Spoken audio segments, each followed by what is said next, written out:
right, man. Dearborn Mayor Abdullah Hammoud. How you doing, man? Welcome to Roundabout. I appreciate you having me. It's been a long time coming. I know we've been trying to make this happen for a while. I remember last time we had a conversation, it was a couple of years ago, but you sat down, it was right after you got elected mayor. How have you grown in the 2 years since you've been elected? There's no graph I can provide you that demonstrates just like the learning curve that comes with such an enormous responsibility.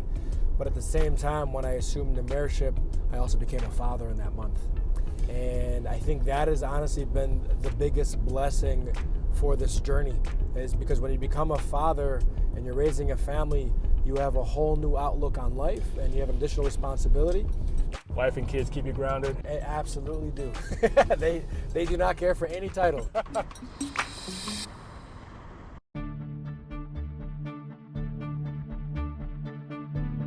Did you ever think that when you were first elected that you would be in a position where you're not only talking about Dearborn statewide, but to nationally as well? Never in a million years. I think for me, I ran on issues that impacted our residents on a day-to-day, making sure your garbage is picked up on time, talking about stormwater infrastructure and how we can prevent flooding moving forward.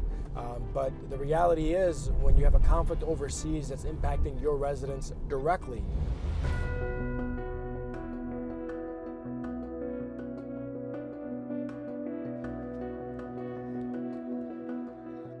they are losing family and friends on a daily basis, when the war is eroding the trust that your residents have in government because of the decisions that are being made, it would be irresponsible to walk away and to not elevate the voices of your constituents. So yes, we have to talk about what's unfolding across in Gaza, because it impacts my residents each and every single day here. What kind of messages of hope do you give people? Because I know that this war has taken a toll emotionally. The hope is in people. You see people protesting, rallying, coming together all across the globe. And poll after poll tells you that the majority of Americans want the war to end.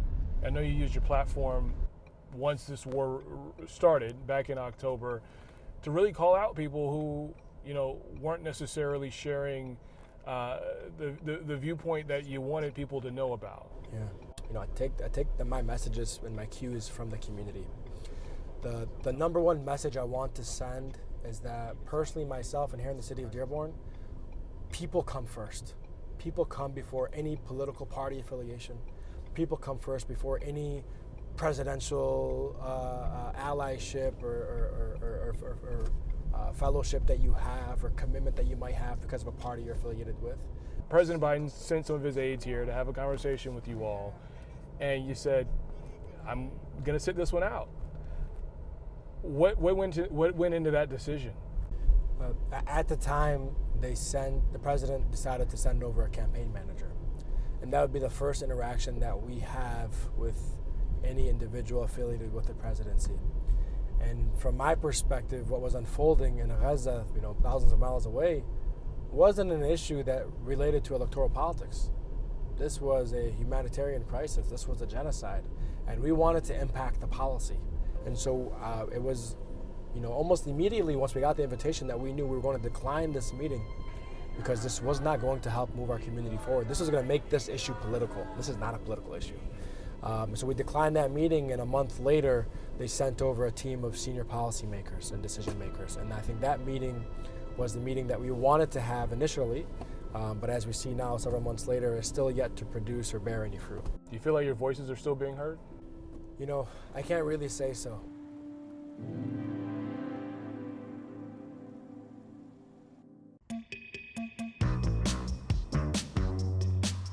We're here at Fortson High School. Greatest high school in all the land.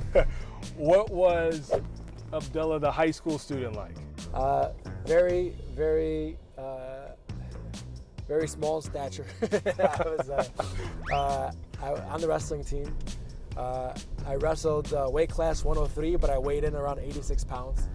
I got a picture of me in my singlet. Hold on. Yes. So you were 86 pounds, you wrestled 103? Yes, there was no weight class smaller than 103. How have the experiences you had growing up helped you to be a better mayor, husband, father that you are now? You know, many people ask, you know, what books or policy books are you reading to implement the policies today as mayor? And I say, honestly, it's life experience. You know, as somebody who grew up, I'm the second oldest of 5 children to 2 immigrant parents. You know, we never had the means of being able to afford a pool pass for all the children to go to the community pool each and every single day. And so one of the first things I did in the first summer, we made pools free for all children 13 and under. There was one home that we spent most of the years on Appeline Street. This, the brown one? This one, the brown one. Whenever I think of my upbringing, this is the house that I think of. Yeah? And in this city, you know, again, when I'm out in the public, I don't really care to be called mayor. For many constituents don't. You know, they refer to me as either, you know, the husband of Fatima, who people know, my wife, or the son of, you know, my father and my mother, or the nephew of my uncle, who's a local preacher here in the city. And so for me, it's that mindset of staying humble. Mayor Abdullah Hammoud, I appreciate it, man. I appreciate you. Thank you so much. so much.